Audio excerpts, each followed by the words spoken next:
നമസ്കാരം. എത്ര മനുഷ്യരുടെ ജീവൻ കാട്ടാനകളും കാട്ടുപോത്തും കാട്ടുപന്നിയും പുലിയുമൊക്കെ ചേർന്നെടുത്തിട്ടുണ്ട് എന്ന്, എത്ര ലക്ഷം കർഷകരെ വഴിയാധാരമാക്കിയിട്ടുണ്ട് എന്ന് ഒരു കണക്ക് പോലും ഈ സർക്കാരിൻ്റെ കയ്യിലില്ല.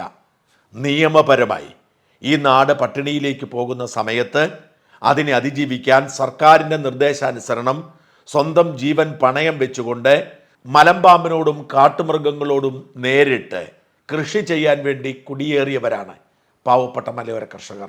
പിൽക്കാലത്ത് നിയമവിരുദ്ധമായി കാട് കയ്യേറ്റക്കാരുണ്ടാവും. അവരെ നിയമം നേരിടട്ടെ.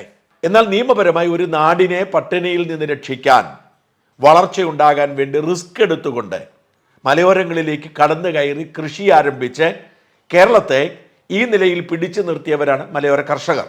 അത് കേവലം രണ്ടാം ലോകമഹായുദ്ധത്തിന് ശേഷം സംഭവിച്ച 3/4 നൂറ്റാണ്ട് മാത്രം പാരമ്പര്യമുള്ള ഒന്നല്ല. 100-150 വർഷം മുൻപ് കുടിയേറ്റം നടത്തിയവരുണ്ട് ഇടുക്കി ജില്ലയിലും വയനാട് ജില്ലയിലുമൊക്കെ. ആ മനുഷ്യർ കൂട്ടത്തോടുകൂടി ഇന്ന് നിലവിളിക്കുകയാണ്. അവർക്കാർക്കും ജീവിക്കാൻ കഴിയുന്നില്ല. ആലപ്പുഴ പോലെ 1-2 ജില്ലകൾ ഒഴിച്ചാൽ കേരളത്തിലെ ഒട്ടുമിക്ക ജില്ലകളെയും ഇത് ബാധിക്കുന്നു. തിരുവനന്തപുരവും കൊല്ലവും മുതൽ അങ്ങ് കാസർഗോഡ് വരെ മലയോര കർഷകർ പ്രതിസന്ധിയിലാണ്. അവർക്ക് ഊരുറപ്പിച്ചുകൊണ്ട് വീടിന് പുറത്തിറങ്ങാൻ കഴിയില്ല. എൻ്റെ ജന്മവീടിരിക്കുന്ന നാടിന് കേവലം 2 കിലോമീറ്റർ അപ്പുറമാണ് സ്റ്റേറ്റ് ഹൈവേയുടെ അരികിൽ വീട്ടുമുറ്റത്ത് പത്രം വായിച്ചു കൊണ്ടിരുന്ന ഒരു മനുഷ്യനെ കാട്ടുപോത്ത് എവിടെ നിന്നോ വന്ന് കുത്തിക്കൊന്നിട്ട് പോയത്. അതേ കാട്ടുപോത്തെ തൊട്ടടുത്ത പറമ്പിൽ റബ്ബർ ടാപ്പ് ചെയ്തുകൊണ്ടിരുന്നൊരു മനുഷ്യനെയും കുത്തിക്കൊന്നു. മറ്റൊരാൾ റബ്ബറിൻ്റെ മുകളിലേക്ക് ചാടിക്കയറിയത് കൊണ്ട് മാത്രം രക്ഷപ്പെട്ടു. കൺമുമ്പിൽ നടന്ന സംഭവമാണ്. ഇത്തരം മഹാദുരന്തങ്ങളുടെ കണക്ക് പോലും എടുക്കാൻ ഈ സർക്കാരിന് കഴിയുന്നില്ല.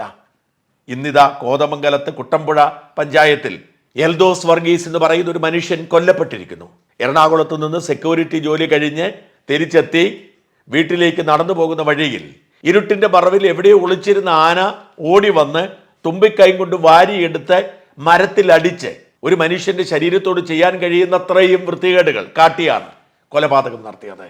ആനയാണ് നടത്തിയത്, കാട്ടുമൃഗമാണ്, അത് മിണ്ടാപ്രാണിയാണ്, അതിനൊന്നും ചെയ്യാൻ കഴിയില്ല എന്നൊക്കെ നമുക്ക് പറയാം. പക്ഷെ കാട്ടുമൃഗങ്ങൾ കാട്ടിൽ കഴിയേണ്ടവരാണ്, നാട്ടിൽ കഴിയേണ്ടവരല്ല. കാട്ടുമൃഗങ്ങളെ അതിർത്തി കെട്ടി കാട്ടിൽ താമസിപ്പിക്കുക, അവരുടെ സ്വൈര്യവിഹാരത്തിന് മനുഷ്യൻ തടസ്സമായാൽ നേരിടുക, കാട്ടിലെ നിയമം കാട്ടിൽ നടപ്പിലാക്കാനുള്ളതാണ്. ആ ഉത്തരവാദിത്വമാണ് വനം വകുപ്പ് ചെയ്യേണ്ടത്. വനം വകുപ്പിന് റവന്യൂ ഭൂമിയിൽ ഒരു അവകാശവുമില്ല. എന്നാൽ വനം വകുപ്പ് നാട്ടിൽ നിയമം നടപ്പിലാക്കി നാട്ടിലുള്ള മനുഷ്യരെ എങ്ങനെയൊക്കെ ശരിപ്പെടുത്താമോ അങ്ങനെയൊക്കെ ശരിപ്പെടുത്താൻ ശ്രമിക്കുമ്പോൾ കാട്ടുമൃഗങ്ങൾ നാട്ടിൽ കയറി വിലസും. ഇവിടെ സംഭവിച്ചുകൊണ്ടിരിക്കുന്ന അതാണ്. നമുക്ക് പാമ്പിനെയും പുലിയെയും കടുവയെയും ഒന്നും തടയാൻ കഴിഞ്ഞെന്ന് വരില്ല. പക്ഷെ കാട്ടുപോത്തിനെയും കാട്ടുപന്നിയെയും കാട്ടാനയെയും തടയാൻ സർക്കാർ വിചാരിച്ചാൽ കഴിയും. കേരളത്തിൽ മാത്രമല്ല കാട്ടുമൃഗങ്ങളുള്ളത്, ലോകമെമ്പാടുമുണ്ട്. ഓസ്ട്രേലിയയുടെ ദേശീയ മൃഗമായ കങ്കാരുവിനെ അതിര് കടന്ന് വളരുമ്പോൾ കൊന്നുകളയാൻ അവിടെ നിയമമുണ്ട്. ഏറ്റവും വലിയ പ്രകൃതി സംരക്ഷകരായ നിയമസംരക്ഷകരായ പാശ്ചാത്യ രാജ്യങ്ങൾ അവരുടെ രാജ്യത്ത് ഈ കാട്ടുമൃഗങ്ങളുടെ വളർച്ചയ്ക്ക് കൃത്യമായി നിയന്ത്രണം ഏർപ്പെടുത്തിയിരിക്കുന്നു. ഈ കാട്ടുമൃഗങ്ങൾ ആവാസ വ്യവസ്ഥയെ തകിടം മറിക്കുന്ന തരത്തിൽ വളർന്നാൽ അവയെ കൊന്നുകളയുന്ന രീതിയാണുള്ളത്. ഇവിടെ പക്ഷെ നാടും കാട്ടുമൃഗങ്ങൾക്കുള്ളതാണ്. മനുഷ്യജീവന് പുല്ലുവിലയാണ്. കാട്ടുമൃഗങ്ങളെ തടയാനോ നിയന്ത്രിക്കാനോ കഴിയില്ല. കാട്ടുമൃഗം എൻ്റെ പുരയിടത്തിലേക്ക് കയറാതെ ഞാനൊരു ഇലക്ട്രിക് ഫെൻസിങ് വെച്ചാൽ ആ ഫെൻസിങ്ങിൽ ഒരു പുലി കുടുങ്ങിയാൽ, ഒരു ആന തട്ടിയാൽ ഞാൻ ജയിലിലാവും. പരിസ്ഥിതി സ്നേഹികളെല്ലാം കൂടി എന്നെ ലോകം കണ്ട ഏറ്റവും വലിയ ക്രിമിനലാക്കും. അതിൻ്റെ ഇരയാണ് ഈ നാട്ടിലെ പാവപ്പെട്ട മനുഷ്യർ. മനുഷ്യർ വേണോ മൃഗങ്ങൾ വേണോ? രണ്ടും വേണം. മൃഗങ്ങൾ കാട്ടിൽ ജീവിക്കട്ടെ, മനുഷ്യർ നാട്ടിൽ ജീവിക്കട്ടെ. മനുഷ്യരെന്താണ് കാട്ടിൽ കാര്യം എന്ന് ചോദിക്കുന്നത് പോലെ തന്നെ മൃഗങ്ങൾക്ക് എന്താണ് നാട്ടിൽ കാര്യം എന്ന് ചോദിക്കാൻ ആരുമില്ല. മൃഗങ്ങൾ കാട് കടന്ന് നാട്ടിലേക്ക് വരുന്നത് അവിടെ ഭക്ഷണമില്ലാത്തത് കൊണ്ടാണെന്നാണ് ചിലർ പറയുന്നത്. അങ്ങനെയാണെങ്കിൽ അതിൻ്റെ ഉത്തരവാദിത്വം നാട്ടിലുള്ളവർക്കാണോ? അല്ല, ഉത്തരവാദിത്വം ഇവിടുത്തെ വനം വകുപ്പിനും സർക്കാരിനുമാണ്. അവർക്ക് ചില ഗൂഢലക്ഷ്യങ്ങളുണ്ട്. കാട്ടിലെ മരങ്ങളോടുള്ള ലക്ഷ്യങ്ങൾ, ആ മരങ്ങൾ വളർത്തിയെടുക്കാൻ, അത് മുറിച്ച് ലാഭമുണ്ടാക്കാൻ അവർ അടിക്കാടുകൾ വെട്ടി നശിപ്പിച്ച് മൃഗങ്ങൾക്ക് കഴിക്കാനുള്ള സംവിധാനങ്ങൾ ഇല്ലാതാക്കുന്നു. അങ്ങനെ ആ മൃഗങ്ങൾ ഭക്ഷണം തേടി ഇങ്ങോട്ട് വരുന്ന സാഹചര്യം ഉണ്ടാവുന്നു. കാടിന് താങ്ങാൻ കഴിയുന്നതിന് അപ്പുറത്തേക്ക് മൃഗങ്ങൾ വളരുമ്പോൾ അവർക്ക് ഭക്ഷണം വേണ്ടി വരുന്നു. മാത്രമല്ല, കാടിനേക്കാൾ സുരക്ഷിതമെന്ന് മൃഗങ്ങൾക്ക് നാട് തോന്നിയാൽ അവർ വരും. ഉദാഹരണം കാട്ടുപന്നികൾ. കാട്ടുപന്നികൾക്ക് കാടിനേക്കാൾ സുരക്ഷിതം നാടാണ്. അവർക്ക് അവിടെ കിട്ടുന്നതിനേക്കാൾ ഭക്ഷണ സാധനങ്ങൾ ഇവിടെ കിട്ടും. മനുഷ്യൻ കഷ്ടപ്പെട്ട് കപ്പയും കാച്ചിലും ചേനയും ചേമ്പും ഒക്കെ ഉണ്ടാക്കിയിട്ടിട്ടുണ്ട്. കാട്ടുമൃഗങ്ങൾക്ക് തിന്നുക മാത്രമല്ല എല്ലാം നശിപ്പിച്ച് ആനന്ദത്തിൽ ആറാടാൻ കഴിയും. എൻ്റെ സഹോദരൻ നാട്ടിൽ കൃഷി ചെയ്യുന്ന ആളാണ്. പന്നി കയറാതിരിക്കാൻ ശക്തമായ വേലി ഉണ്ടാക്കിയിരിക്കുന്നു. പക്ഷെ പന്നികൾ ഇടയ്ക്ക് ഈ വേലിയുടെ അടി കുഴിച്ച് അതിലെ കയറി മര്യാദയ്ക്ക് കഴിച്ചിട്ട് പോകുകയല്ല ചെയ്യുന്നത്. ആക്രാന്തം മൂത്ത് പക വീട്ടുന്നതിന് വേണ്ടി സകല കൃഷി മൂടി നടന്ന് നശിപ്പിച്ച് വലിച്ചു പറിച്ചിട്ട് പോകൂ. അതാണ് പന്നികളുടെ രീതി. നാട്ടിലേക്ക് വരുന്ന പന്നികൾ പിന്നെ കാട്ടിലേക്ക് പോവില്ല. അവിടെയൊന്നും അവർക്ക് ഭക്ഷണമില്ല. അവർ അവിടെ സുരക്ഷിതമല്ല. അവരെ പിടിച്ചു തിന്നുന്ന കാട്ടുമൃഗങ്ങളുണ്ട്. ഇവിടെയാവുമ്പോൾ അവർ സുരക്ഷിതമാണ്. പുലിയടക്കമുള്ള കാട്ടുമൃഗങ്ങൾ കുറവാണ്. എന്ന് മാത്രമല്ല, കൃഷി ചെയ്യാൻ കഴിയാത്തത് കൊണ്ട് പല വലിയ കൃഷിഭൂമികളും റബ്ബർ തോട്ടങ്ങൾ അടക്കമുള്ളവ വെറുതെ കിടക്കുകയാണ്, കാട് കയറി കിടക്കുകയാണ്. അവിടെ സുഖമായി ജീവിക്കാം. സർക്കാർ ഇടപെട്ടേ മതിയാവൂ. ഈ മനുഷ്യർ മരിക്കണോ ജീവിക്കണോ എന്ന് സർക്കാർ തീരുമാനിക്കണം.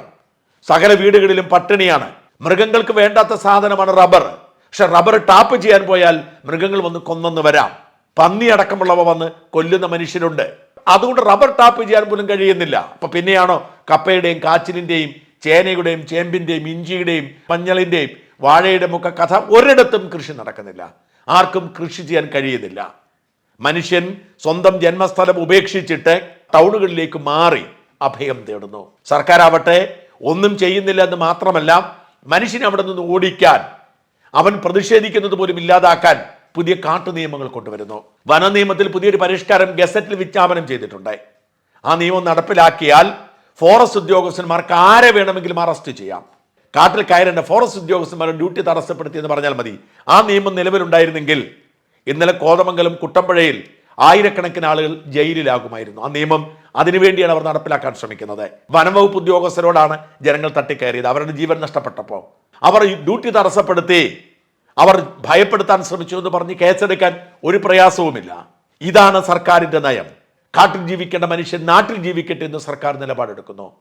ആദ്യമായാണ് ജനസമ്മർദ്ദത്തിന് മുമ്പിൽ ഭരണാധികാരികൾ വഴങ്ങുന്നത് ഞാൻ കാണുന്നത്. ഇതിനു മുമ്പ് അവർ എന്തെങ്കിലും മുട്ടാന്യായം പറയും. ഇന്നലെ ജനങ്ങൾ അത്ര വികാരഭരിതരായിരുന്നു. കാരണം ജനങ്ങളെ ബുദ്ധിമുട്ടിലാക്കാൻ പുതിയ നിയമം കൂടി സർക്കാർ കൊണ്ടുവരുന്നുണ്ട്, ജനവിരുദ്ധ സർക്കാർ.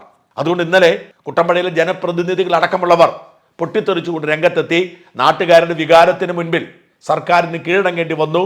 ആദ്യം ADM-നെ അയച്ചു. തൊട്ടു പിന്നാലെ ജില്ലാ കളക്ടർക്ക് രംഗത്ത് വരേണ്ടി വന്നു. ജില്ലാ കളക്ടർ നാട്ടുകാർ ആവശ്യപ്പെട്ട കാര്യങ്ങളൊക്കെ സാധിച്ചു കൊടുക്കാൻ നിർബന്ധിതരാക്കി. 10 ലക്ഷം രൂപ നഷ്ടപരിഹാരം എൽദോസിന് കൊടുക്കാം എന്ന് സർക്കാർ സമ്മതിച്ചു.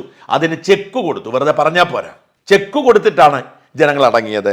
നാട്ടുകാരുടെ നിരന്തരമായ ആവശ്യമാണ് സോളാർ ഫെൻസിങ്. അത് നടപ്പിലാക്കാൻ തീരുമാനിച്ചു. അതിന് പണി തുടങ്ങാൻ ഉത്തരവിട്ടു. 8 കിലോമീറ്റർ ചുറ്റളവിൽ ട്രെഞ്ച് നിർമ്മിക്കാൻ ഉത്തരവിടുമെന്ന് പറഞ്ഞ് ഉടൻ തന്നെ നിർമ്മാണ പ്രവർത്തനം തുടങ്ങുമെന്ന് വാക്കുകൊടുത്തു. 5 ദിവസത്തിനകം തെരുവ് വിളക്കുകൾ കത്തുന്നെന്ന് ഉറപ്പാക്കാൻ ഉത്തരവിട്ടു. അപകടമുണ്ടായാൽ ഓടി വരാനുള്ള RRT സംഘത്തിന് വാഹനം കൊടുക്കാൻ തീരുമാനമായി. അങ്ങനെ ആദ്യമായി ജനങ്ങളുടെ പ്രതികരണത്തിന് ഫലം കണ്ടു എന്ന പ്രത്യേകത കൂടി ഇന്നലെ കോതമംഗലത്തെ ദുരന്തത്തിനുണ്ട്. കോതമംഗലം താലൂക്കിൽപ്പെട്ട കോട്ടപ്പടി, പിണിമന, കീരമ്പാറ, കുട്ടമ്പുഴ, കവളത്ത്, പൈങ്ങോട്ടൂർ പഞ്ചായത്തുകളിൽ ഒരു മനുഷ്യനും വെളിയിലിറങ്ങാൻ കഴിയാത്ത സാഹചര്യമാണ്. അവിടെയൊക്കെയാണ് പരിഹാരം ഉണ്ടാക്കാൻ ശ്രമിക്കുന്നത്. കഴിഞ്ഞ ദിവസം നേര്യമംഗലത്തൂടി ആൻമേരിയ എന്ന് പറയുന്ന ഒരു പെൺകുട്ടി ഒരാന പിഴുതെറിഞ്ഞ് മരം വീണിട്ട് മരിച്ചുപോയി. നമ്മൾ ആ വാർത്ത കണ്ടതേ ഉള്ളൂ. ഇത് കോതമംഗലം താലൂക്കിലെ പ്രശ്നമല്ല. ഇത് കാഞ്ഞിരപ്പള്ളി അച്ചായന്മാരെന്നൊക്കെ വിളിച്ച് ആളുകൾ അധിക്ഷേപിക്കുന്ന കാഞ്ഞിരപ്പള്ളി താലൂക്കിലുണ്ട്, റാന്നി കൊല്ലമള വില്ലേജിലുണ്ട്, എല്ലായിടങ്ങളിലുമുണ്ട്. കാസർഗോഡ് മുതൽ തിരുവനന്തപുരം വരെ, ആലപ്പുഴ ഒഴികെ സകല ഇടങ്ങളിലും ഈ പ്രശ്നങ്ങളുണ്ട്. ഇത് പരിഹരിക്കാൻ സർക്കാരിന് ഇച്ഛാശക്തിയില്ല. ജനങ്ങൾ കൊല്ലപ്പെട്ടാലും പട്ടിണി കിടന്നാലും മൃഗങ്ങൾക്കൊന്നും പറ്റരുതേ എന്ന സർക്കാരിന്റെ കാട്ടുനീതി തന്നെയാണ് ഇതിന്റെ പ്രശ്നം. ജനവികാരം ശക്തമാകുമ്പോൾ തിരുത്താൻ ഈ സർക്കാരിന് കഴിയില്ലെങ്കിൽ ഈ സർക്കാരിനെ മാറ്റാനുള്ള ശേഷി ജനങ്ങൾ കാണിക്കുന്നിടത്ത് മാത്രമേ ശാശ്വതമായ പരിഹാരമുണ്ടാവൂ.